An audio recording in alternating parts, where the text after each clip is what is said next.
fill up or refill the LC133 cartridges. They are for Brothersoft and Epson. I have already filled all of those. Now the black one is already remaining, so I'll show you how to fill it up.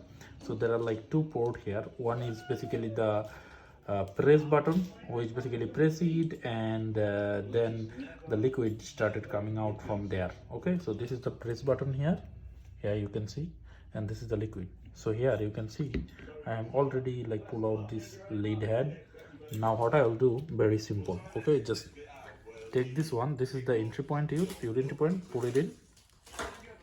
Look at that. Look at that. Just here. Okay, so it's 19.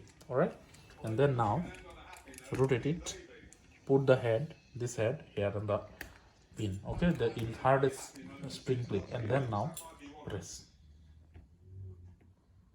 Okay, very simple. Press, press, hold, press, press, hold. It will take a little bit of power because you see inside there is a lot of air, so that's why. Right? Okay. So now we'll see how much it is inside. So you can see, yeah. So the black is here. You can see the black ink there, right?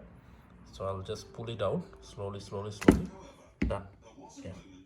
Now there is lots of black ink. You see, it's black, complete black. Okay, so it is full now. All right, that's it, guys. Take care and make sure to like and subscribe my channel. Bye bye.